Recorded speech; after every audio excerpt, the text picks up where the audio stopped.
you for listening to the Dank Swamp Rebellion. You're listening to part 3 with Brandon Stouff of the upcoming movie, Dear Kate. But yes, that it's really nice to be able to put yourself out in the world and see it getting some feedback in. And I really do appreciate the fact that it's nice to know that there's someone else that approaches it the same way. And I'm not saying Cody doesn't either. That's not what I'm saying at all. I'm just... No, but I don't, because when he talks about all the little things, and you do it too, man, with your graphic bullshit and your song, and when you write a song, you pick it apart. And before we started recording, he was talking about a scene and all these little tiny things and all these little minute details that I would have never even looked at. Yeah. And so, no, I don't look at it that way. I look at the overall picture of it and what it's going to be. And I'm okay with a final product that's good, but it doesn't have to be meticulous. And you two are not like that. And that's okay, because in every single production, no matter what it is, in any capacity, they need one of you and they need one of me. And so I'm sure, just like that, he has a guy or a girl that's just like me somewhere that's doing the same thing. It's the opposite to what he's doing. So I get that. You know, I don't have to be meticulous on every little thing and sit there and write our 30-second intro song for the Halloween episode and take a whole 8-hour night to do it. Okay? So I understand what you're saying. It is documented that it took me that long to write 30 bro, we seconds. throwing shade tonight, bro. I think it's because we haven't had a solid episode just alone like that. I know. And it's building up to that. You hear that, listeners? That's cool, though. I like having a listener. I like having a guest in between. I like us. having a listener as well. I do like having a listener. Shout out to in Canada. But you had 2 in Canada now. Well, yeah, and his buddy. Okay. Yeah, it's definitely they're like ice hole fishing in Canadian land. And no wait, that's Alaska. It's close enough. They might as well have that shit. Fair enough, but Alaska does not listen. We literally have 0 listeners. You know what's amazing? This one guy in Canada gets as much audio time as all of India. As all of Louisiana. That's right. Now. And it's kind of crazy, though, because that's where you know why? That's because where it came from. I guess we kind of expect Louisiana to listen a little bit. And I'm not saying y'all owe it to us. We love the fact that local people listen, but we understand that you relate to us, right? The show is for There's you. a lot of things like when we say quack or, the pointe de saucisse, y'all know what that is, so you relate to those things. Oh, so why don't But India don't know what the shit that is. Well, they're learning. They don't know what Ponasham means. Learning is very valuable. And you said a few words there that I feel like we got a little coon-ass word of the day coming up. Am I not right? No. I'm not giving India that. They're going to have to learn how to use Google. You can't Google quack. Yeah, you can. It's Q-U. Just like it sounds. Tell me what a quack means. A quack is pretty much a dumbass, a person that is just head up. I had a tendency for a little while when I was on a lot of dope to date very, very coon-ass women that live deep in the swamp where no cell phone reception would be. And I had this one that would yell at me, say, "You act like a fucking quack, you son of a bitch, me." And yeah, she would leave me at the bar a lot, and she's like, "You walking home," but we lived next door, so it was cool. It was only 30 miles. And you said another one. I can't remember. Oh, the Pointe de Saucisse. Yeah, Sausage Point. Sausage Point. Pointe de Back in the Saucisse. Gap, they used to come in and trade out stuff there, and there was boats that would come in that were full of cured meats and sausages, and they would trade with the Spanish people and with the French people that were down there, and it was called Sausage Point. Now it's not so much of a favorable area; it's kind of run down now. But back in the Gap, it was popping. Pointe de Saucisse is pretty far. It is. It's way down. It's way down the line. It's way down. But are you originally from here? Metairie. You from Metairie? Yeah, Gotcha. I was born in Metairie, but I grew up most of my life in this area. Though. If y'all are traveling through Louisiana, stop at the Hooters in Metairie. It's definitely worth it. Is it? I don't know. Not sponsored. No, but I lived in the Schriever, Bayou Blue area since kindergarten. Oh, okay. Yeah, so so- you've been down here. Yeah. I'm not Yeah. a new transplant. Yeah, you one of us. Yeah. That's okay. I've been in a fat city once. New Orleans has really lost its luster to me for some reason over the years. I used to really dig it when I was a lot younger, and now I just can't really. I don't know. It lost its razzle dazzle to me, I guess. It's because you haven't gone to Razzle Dazzles. Razzoos. Yeah, Not sponsored. yeah, definitely not sponsored by Razzoos. Shout out to local strip clubs, I suppose. That wasn't a strip club, was it? Razzle Magoose, yeah. No. Yeah. Oh, I don't know. I don't remember. I just used to go to. They had the I little, always found it weird that there was a club on Bourbon named BBC's. yeah. Isn't that the BC powder stuff you take for headaches? It just sounds so risque. BBC. Hey, I'm going to BBC's. You going to a black strip club? No, man. The Bourbon Street Brewing Company, a blues company, whatever it was. That's not what BBC means, man. What does it mean? I don't want to know. I'd have to call Phil. Dude, if you guys are listening right now and you hear that little tinkle in the background, it's actually pouring outside. Is that what that is? Yeah, you can hear it coming through the mics. Shit, I bet. It's pretty awesome. So if you could, what is your genre of film that you dig the most? Psychological thrillers. Yeah. Psychological thrillers is my favorite. What is if you could go back one that inspires you? What is it? I love the movie Seven. Dude, Seven's yes. awesome. Fucking Damn. yes. Hell yeah. Haven't seen that in a while. I watched that fairly young, and I remember that giving me quite an impression as a younger person. What's in the box? What's in the box? Yeah, Yeah.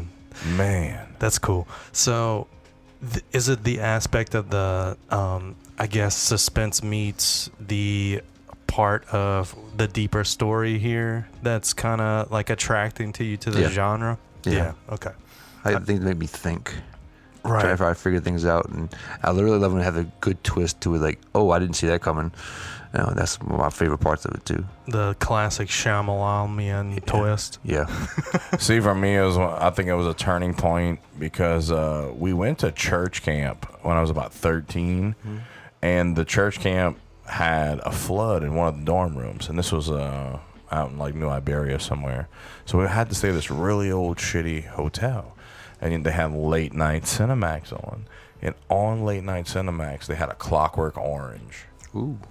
And that shit blew my mind. And I was like, what is this? This exists. What is this? I'm a church kid. I'm going to hell just for watching this. Yeah. But it changed the way I looked at film because I didn't know that what that made me feel was possible. Because I was super conflicted watching that. And then it opened up my eyes to other things. And of course, a lot of drug use, you know. What a good way to start, though, Yeah. on Clockwork Orange. It was weird because I went from watching things like Homeward Bound, Fucking- even at that age.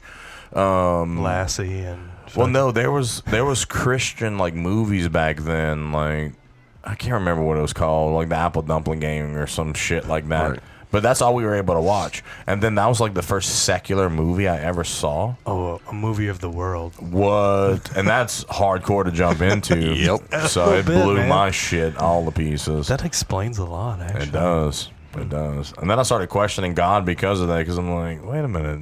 The lady has a house full of penises. What does this mean for you, God? I might show up with a bowler hat one day. Don't you dare, dude. With the dick nose? No. And just the one set of eyelashes. You'll love it. It'll be cool. You know, you went from the military to day job, directing.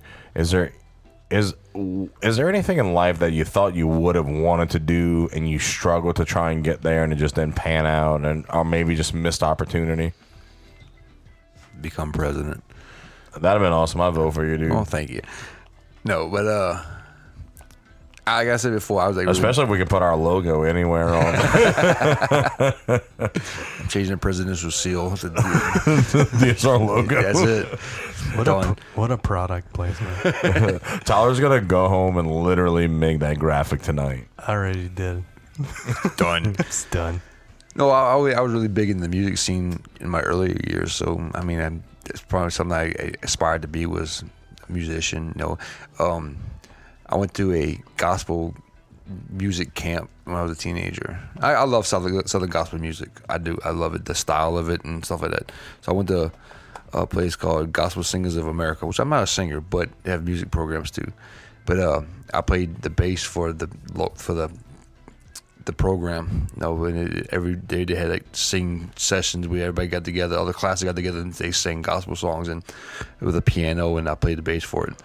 But one year I was there and had a pretty well known quartet, gospel music quartet there, and they asked me to, I was like 16 at the time, they asked me to play the bass for them on tour, but I didn't do it. Parents said no, I was too young for it, but that was a missed opportunity for me. But yeah. So apparently you were So much more poon on the Christian circuit, man. Trust me, I've done it. They just throw it at I am you. a happily married man. But you weren't back then. I'm just saying, at 16 years old, you know how to throw it at you. Then you would have ended up like this asshole. Just saying. Yeah.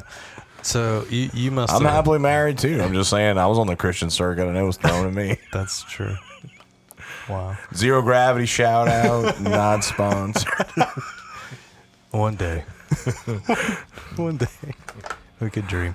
What's okay, so yeah, that's interesting to me, because if you were that young and they were able to approach you, obviously you had some talent, so have you still played with bass at all or anything that through the years? Oh yeah, I mean nothing like a legit like with band and like that, but I got my acoustic guitars out, so I'll be at the computer editing something and I want to take a break or trying to find inspiration or the creative juices flowing. I'll pick up a guitar and start playing on it and stuff like that. Awesome. Stuff like that. Yeah. Isn't that weird how that works? Like, even when I'm editing or I'm doing any type of automation and I get stuck, I just stop and play my guitar, let it all out. A couple minutes later, half hour later, whatever, come back to it. And it's like, yep, there it was. Man, I don't know what I was stressing about. I need to do that more. I don't do that enough. That's how Ghost of New Orleans is going to be directed by Brandon. I just saw Came to like pass. the wink with the twinkle just happened just now. But yeah, I really think I need to start doing that more. I think it's just your brain is so focused on this one thing, and the shift in the direction just gets you out of that headspace that you absolutely need to be in. Absolutely. And even if there are deadlines in place, the redirection is what gets you the direction back. Yeah, and absolutely. It makes sense. I really need to fuck with that some more. The cliche of making time for yourself, and you can't help other people if you don't help yourself, and you can't take care of others if you don't do that for yourself, and all that stuff. When we were kids, it sounded like a bunch of dumb shit, but it's actually true. And we have to just start making, and it's more for us on the mental level, I think. Yeah. Is to make that time for your outlet. That's one of the reasons why I fish. There's just, it gets to a point where it's weeks and weeks and weeks I haven't hit the water. And sometimes I just got to get out there and just smell the water and nature and just get out in the salt water and let it all go. Music does the same thing sometimes for me.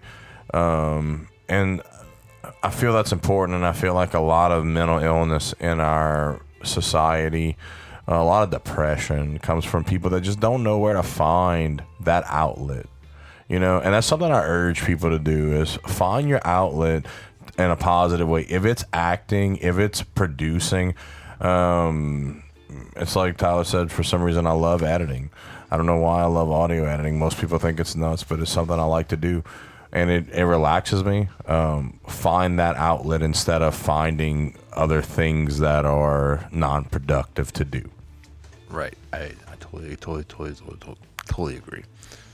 Yeah, that's really cool. What would you say to a person asking for a friend that, do you consciously know that that's what you're doing when you do that? Like the reset? Or do you know, I guess in subconscious land, that this is what I need to do to change direction to get back on focus? For me, I think it really depends. And there's been times I say I gotta walk away, not necessarily walk away permanently, but step away from it for a moment to refocus and whatever. But there's sometimes it's hindsight. I'm glad I walked away from it. I stepped aside for a moment for that mental health check and stuff like that. And as creatives, like you do the audio editing and you're doing your thing and me doing the film thing, like. So if we stay on a thing too long, we get that what we call tunnel vision. Mm-hmm. You know, it's like you think you see what you see, but you don't. So it's good to step back and say, and then come back to it and say, well, that didn't work. No, that's not the feel I'm going for, stuff like that. So, but to answer your question, I think it's depending, you know, and it varies for me. You know, like there's times like I gotta step back for a minute.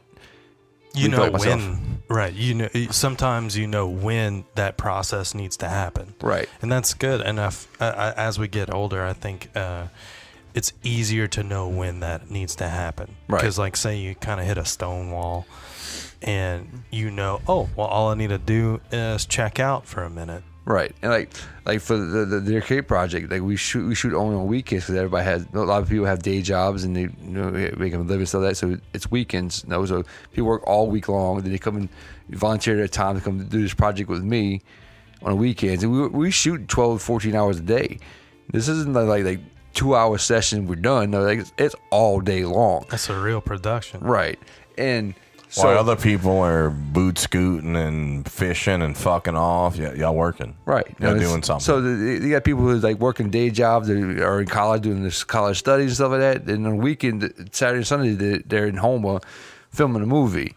And it's not easy. You know, they move equipment around. We got, you know, all the heavy equipment and stuff like that. They're moving around. But as a director, you know, as a producer, I got to gauge everybody. Says, all right, it's time for this to take a little break.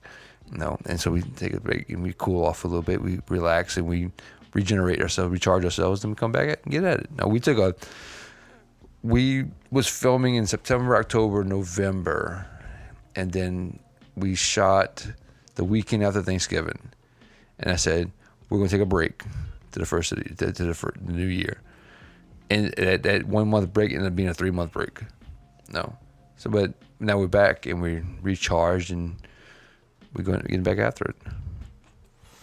Yeah, I think that just comes with experience for sure. Plus the subconscious level, like you said too. Like, I sat on the swing today for X amount of hours because I needed it, right? Right. And that's my place where I know I could go to just not think for a minute or an hour or right. 2 hours or just be what it is. And I think not enough people give themselves the opportunity to do that anymore because you're constantly being distracted by something because they're mining for that. Someone is paying a lot of money for your attention all the time. Right. You need to know that that's valuable. Your attention is the most valuable thing that you have to give in most cases. And I think a lot of people need to understand that that's a very serious thing.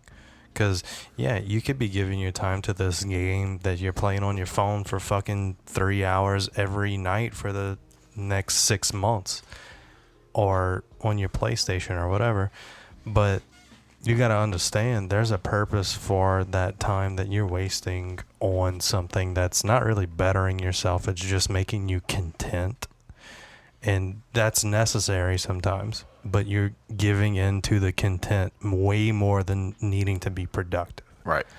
And I think that's where the line in the sand is knowing when it's time to balance that out.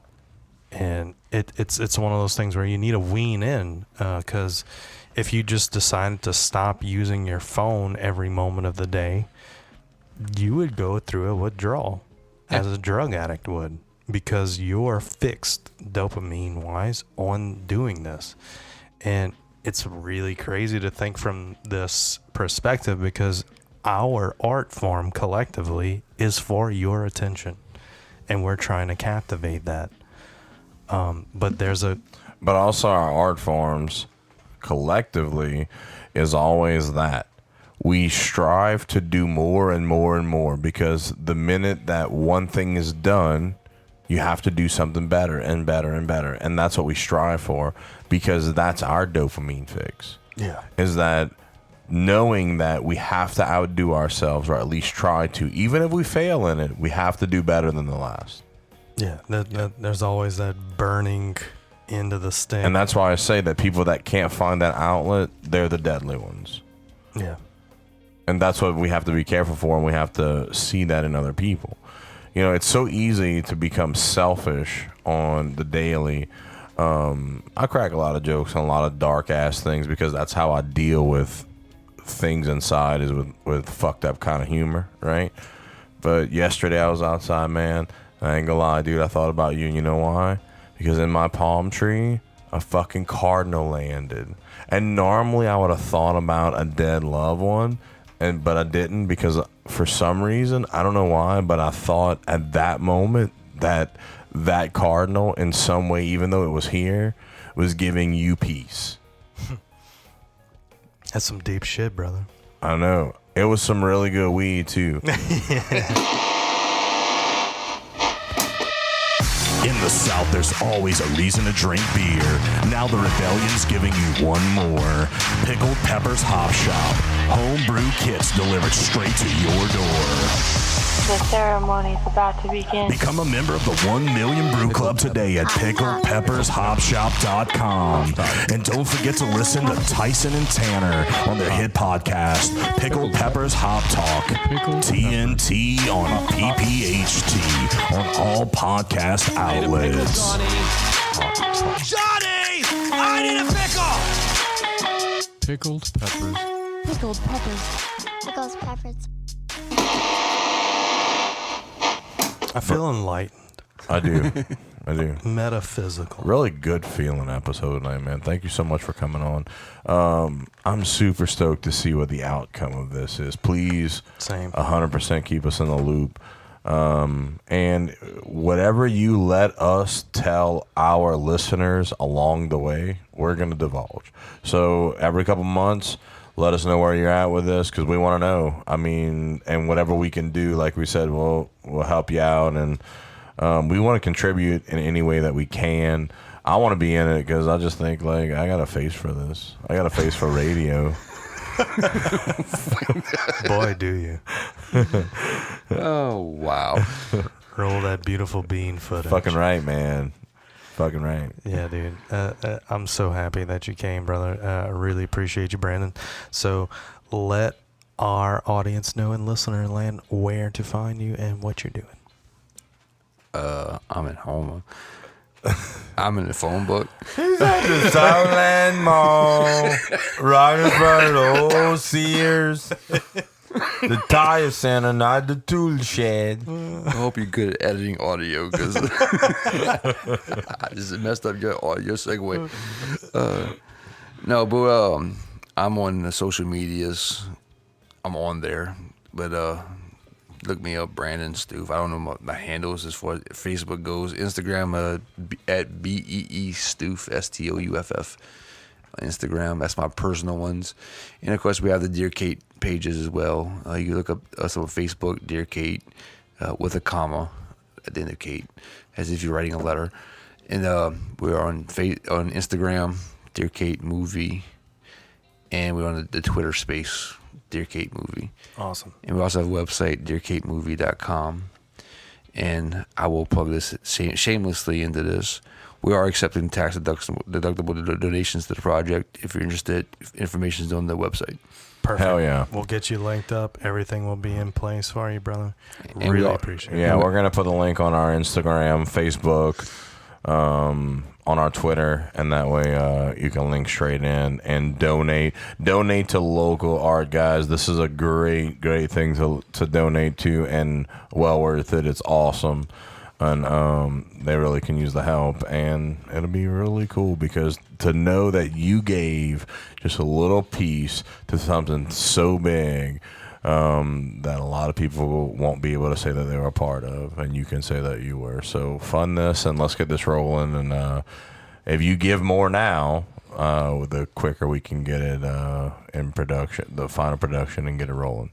We also have merchandise for sale as well. So everything I'm wearing, hat, shirts, and phone cases and stuff, it's all on the website as well. All that money goes to the production as well. Hell yeah. Swagged out. Yep. Get it, son? Check it out, guys. Brandon Stouff, Dear Kate. We'll check you out next time.